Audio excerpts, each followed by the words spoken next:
Yang pertama-tama yang saya hormati Pak Sugi, Kepala Badan Pengembangan Sumber Daya Manusia, kemudian Pak Hadi, Kepala Badan Pengembangan Infrastruktur Wilayah, Pak Putu Rudi Setiawan, ya, dosen Prodi Perencanaan Wilayah, Bapak Kepala Pusat Diklat Wilayah 3 ya, Pak Thomas, Pak kemudian Pak Holidi, Kepala Balai Diklat Surabaya, kemudian Bapak Ibu hadirin sekalian, serta ASN PUPR, peserta seminar online yang berbahagia. Assalamualaikum warahmatullahi wabarakatuh. Selamat pagi dan salam sejahtera bagi kita semua. Pertama-tama, marilah kita panjatkan puji syukur kehadiran Allah Subhanahu wa Ta'ala bahwa pagi hari ini kita diberi kesempatan ya melalui webinar ini untuk mengikuti acara seminar, dan juga saya merasa terhormat telah diberikan kepercayaan untuk sebagai pembicara. Dan mudah-mudahan di sini juga ada Pak Hadi, Pak Rudi, dan Bapak Ibu sekalian dapat melalui seminar ini kita dapat saling berbagi dan bertukar informasi serta berkolaborasi dalam rangka mewujudkan pembangunan perkotaan dan pengembangan wilayah yang lebih baik di masa mendatang. Yang pertama adalah bahwa memang topiknya saya mendapat pesan untuk lebih ya Bapak Moderator lebih kepada kawasan kumuh perkotaan. Penataan kawasan kumuh perkotaan nanti hubungannya dengan pandemik atau ini akan saya ceritakan. Baik, Bapak Ibu sekalian yang saya hormati, yang pertama kita melihat tadi sebagian sudah disampaikan oleh Pak Hadi mengenai pandemik yang kita hadapi. Ya, kalau kita melihat sejarah, ya, pandemik yang terjadi itu adalah misalnya tahun 1918 ya, sini saya kira sudah banyak yang tahu flu Spanyol ya. Itu luar biasa menginfeksi kurang lebih 500 juta penduduk dunia pada saat itu ya, sampai banyak yang meninggal. Kemudian juga di abad pertengahan ya, ada Black Death. Kemudian Bapak Ibu sekalian, coba langsung itunya. Ya. Kemudian kita lihat juga ada beberapa peristiwa seperti SARS pada tahun 2000 sekian ya, walaupun bersifat lokal, MERS dan sebagainya. Nah, ini menunjukkan dari data-data ini, para ahli epidemiologi bahwa kita ini selalu berada dalam resiko terjadinya apakah itu epidemi maupun pandemi pada setiap periode waktu tertentu. Nah, itu barangkali yang pertama. Jadi artinya, mudah-mudahan tidak terjadi, tapi bahwa pandemi ataupun epidemi itu punya potensi berulang. Kemudian, kalau kita fokus pada kejadian pandemi COVID-19 ini, pada hakikatnya merupakan suatu momentum. Tadi kalau rincian mengenai ininya sudah disampaikan oleh Pak Hadi, terjadi di kita ya pada saat ini, datanya sudah luar biasa tadi Pak Hadi sampaikan. Tapi bagaimana kegiatan pandemi COVID ini, kejadian pandemi COVID ini merupakan suatu momentum pembelajaran sekaligus untuk merefleksikan kembali tentang pembangunan perkotaan dan pengembangan wilayah yang berketahanan dan mampu menghadapi situasi pandemi di masa sekarang dan masa depan. Itu poinnya. Ya. Harapan kita tentunya adalah untuk meminimumkan dampak bagi kesehatan masyarakat dan gangguan terhadap kehidupan masyarakat pada umumnya dan masyarakat perkotaan pada khususnya yang menghuni permukiman kumuh. Bapak Ibu sekalian, isu yang pertama yang paling penting adalah mengenai urbanisasi. Jadi, Bapak Ibu sekalian nanti ujungnya berbicara mudik, berbicara pulang kampung, itu semua berawal dari kata urbanisasi. Pada saat ini kalau kita lihat ya, pertumbuhan penduduk itu 56,7%, mudah-mudahan ini betul ya Pak Hadi ya datanya, ya, tinggal di perkotaan. Bayangkan bahwa tahun 2035 itu akan meningkat sekitar 66%. Ada ahli yang menyampaikan bahwa punya potensi lebih dari 70%. Jadi betul-betul kita ke depan harus dapat mengantisipasi hal ini. Nah, apa dampak negatif ya dari urbanisasi ini? Bapak Ibu sekalian, ya, bahwa urbanisasi ini mengakibatkan alih fungsi lahan, degradasi lingkungan, kemacetan, penurunan luas ruang terbuka hijau, permukiman kumuh, penularan penyakit. Ya. Nah, kalau kita melihat data sekarang, ya, kalau kita cek tadi, sebetulnya sudah disampaikan oleh Pak Hadi tadi, bahwa urbanisasi ini juga memberikan dampak pada meningkatnya kepadatan permukiman dan meningkatnya kebutuhan pelayanan dasar dan sistem pengelolaan permukiman. Ya. Kalau kita lihat, dari Renstra, Direktorat Jenderal Cipta Karya, pada saat ini kita masih memiliki backlog. Tadi Pak Hadi sudah menyampaikan PUPR keseluruhan, ya. Kita masih punya backlog mengenai kawasan pemukiman kumuh. Backlog itu kurang, ya, capaiannya. Air bersih, sanitasi, nah ini masih kurang. Ini datanya, ya. Nah, meski dapat kita sadari tadi ya, mundur juga, walaupun urbanisasi memberikan dampak negatif, tapi harus kita akui bahwa urbanisasi itu merupakan mesin pertumbuhan juga. Jadi ini adalah fenomena alami yang terjadi di negara-negara yang sedang membangun. Kembali kepada terkait pandemi yang saat ini tengah melanda negara kita, maka kawasan perkotaan ke depan ya, harus dipastikan memiliki dukungan infrastruktur pemukiman yang memadai dalam rangka mewujudkan kota yang layak huni. Ya. Kota hijau yang berketahanan, ya, resilient city, dan kota yang cerdas, berdaya saing, dan berbasis teknologi, smart city. Bapak Ibu sekalian sudah kita rasakan. Ya, kalau apalagi yang berbicara smart city, ya, bukan hanya IT ya, sering kita agak miss mengenai ini, tapi bagaimana smart city itu merupakan smart ekonomi, smart mobility, smart environment, smart living, dan sebagainya. Kemudian, kota yang layak huni, saya kira kita punya strong neighborhood, kemudian walkable, ya, comfortable, macam-macam lah. Bisa yang layak huni, ini persepsi dari masing-masing. Kemudian yang penting juga adalah yang berketahanan, resilient city. Ya.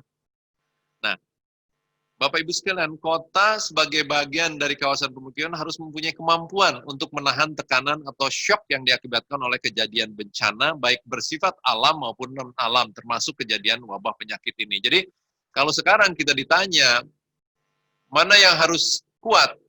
Semuanya, mana yang lebih dahulu? Kota layak huni, smart city, resilient city, tiga-tiganya jawabannya. Harus kita bangun sebagai bagian dari kemampuan menahan tekanan atau shock yang diakibatkan oleh kejadian bencana.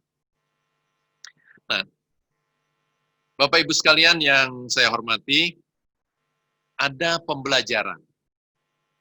Ya, sejak terjadinya pandemi COVID-19 ini. Ini yang harus kita catat dan kita perhatikan. Bapak bisa menambah ini faktor-faktor pembelajaran apa yang kita lihat dalam kehidupan di perkotaan ini. Nanti sebelum saya menuju kepada tentang kumuh.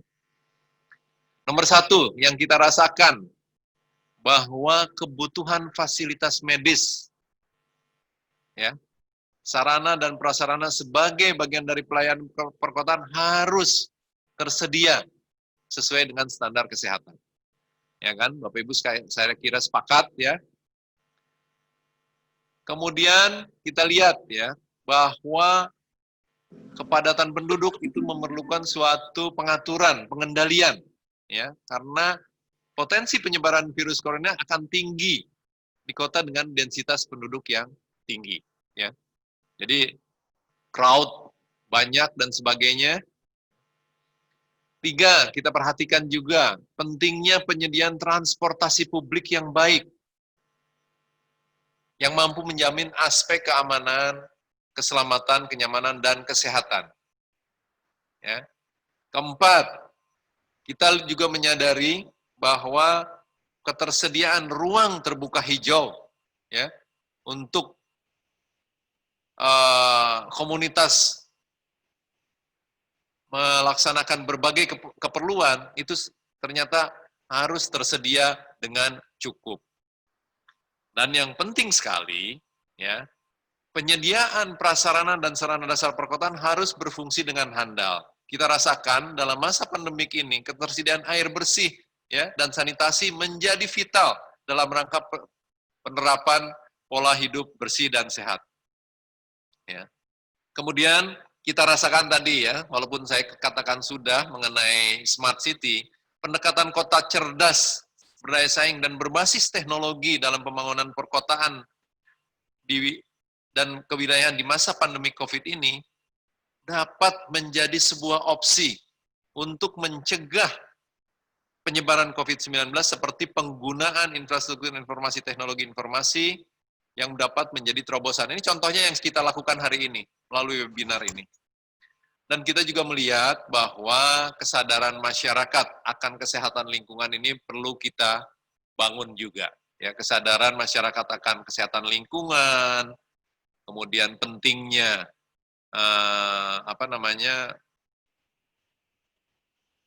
saling mengurangi interaksi dan sebagainya, saya kira ini yang perlu ditingkatkan. Nah, baik, ini kondisi yang sekarang. Saya fokus sesuai dengan amanat akan kepada pemukiman kumuh. Jadi kalau kita melihat awalnya, ya sesuai dengan SDGs, khususnya pada target 11, itu ada amanat untuk mewujudkan kota dan permukiman yang inklusif, aman, tangguh, dan berkelanjutan dengan sasaran spesifik dari target tersebut adalah menjamin akses masyarakat terhadap perumahan yang layak, aman, dan terjangkau bagi semua, serta pelayanan dasar dan penanganan permukiman kumuh pada tahun 2030. Jadi Bapak Ibu sekalian, SDGs, jadi berlaku untuk semua, bahwa pada tahun 2030 kita harus memiliki hal tersebut. Nah, ya kalau tadi sudah dijabarkan dalam Visium PUPR 2030, tadi Pak Hadi sudah menyampaikan bahwa misalnya dari sisi infrastruktur permukiman, next, bahwa kita harus mencapai 100% akses air minum, zero luasan pemukiman kumuh, dan 100% akses sanitasi. Nah, ini Bapak Ibu sekalian sudah dijabarkan, tadi sudah disinggung juga oleh Pak Hadi mengenai Undang-Undang Nomor 1 Tahun 2011 tentang Perumahan dan Kawasan Pemukiman, kemudian PP Nomor 14 Tahun 2016 tentang Penyelenggaraan Perumahan dan Kawasan Pemukiman, kemudian diturunkan lagi dengan Peraturan Menteri PUPR Nomor 14 Tahun 2018. Jadi ada dua strategi, intinya satu adalah pencegahan, ya, jadi pencegahan terhadap tumbuh dan berkembangnya perumahan kumuh dan permukiman kumuh, ya, melalui pengawasan dan pengendalian dan pemberdayaan masyarakat. 3 adalah peningkatan kualitas terhadap perumahan kumuh dan pemukiman kumuh melalui penetapan lokasi, ya, penanganan dan juga pengelolaan. Ada 3 tahapan. Itu saya kira konsepnya, aspek normatifnya ya yang dijabarkan di dalam Kepmen, intinya adalah pencegahan dan peningkatan kualitas. Bapak Ibu sekalian, kalau kita mundur ke belakang, kata slum atau pemukiman kumuh pertama kali muncul di Inggris pada tahun 1820 dan digunakan untuk mengindikasikan bahwa suatu perumahan dengan kualitas buruk dan kondisi yang tidak sehat tempat perlindungan bagi kegiatan marginal seperti kejahatan, kekerasan, dan penggunaan narkoba, serta sumber penyakit epidemik yang akhirnya akan menular ke wilayah perkotaan. Ya, jadi sejak awal ini sudah diidentifikasi bahwa itu punya potensi terhadap hal-hal tersebut. Pemukiman kumuh memiliki pelayanan dan infrastruktur dasar dengan kualitas yang berada di bawah standar. Ya. Jadi kondisi huniannya seringkali buruk dan sehingga mencapai taraf yang dapat mencapai keselamatan dan kesejahteraan dan kesehatan penghuninya termasuk ancaman terhadap penyebaran wabah penyakit seperti yang kita alami saat ini. Jadi penularan COVID dengan densitas apalagi di pemukiman kumuh akan lebih tinggi. Saya kira sudah sangat jelas lah mengenai ini. Ya. Kembali kepada undang-undang. Nah, Bapak Ibu sekalian, apa peran Direktorat Jenderal Cipta Karya dalam pemukiman ini?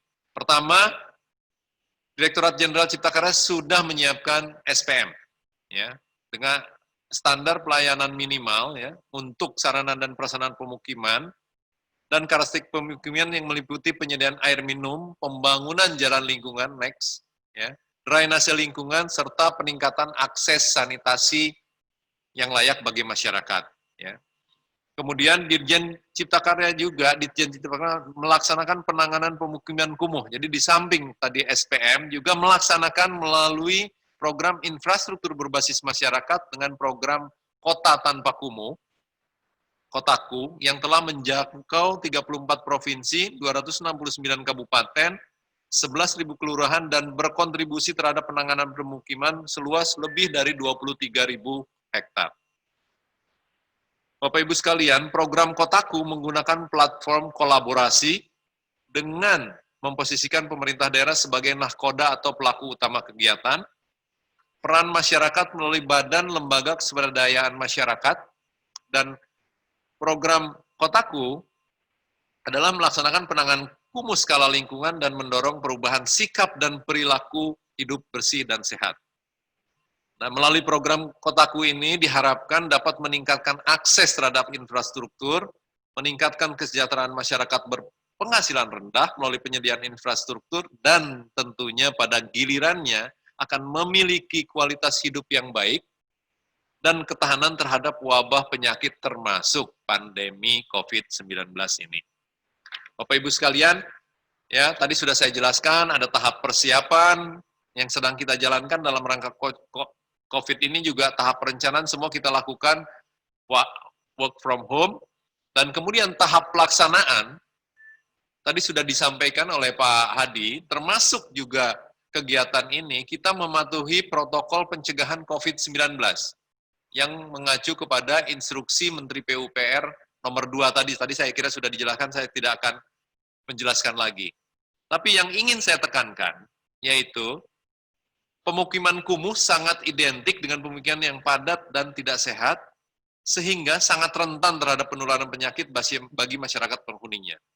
Maka terkait dengan hal tersebut, upaya Direktorat Jenderal Cipta Karya merupakan pada hakikatnya merupakan suatu upaya pemerintah dalam rangka pencegahan penyebaran wabah penyakit di masyarakat termasuk pandemi COVID-19.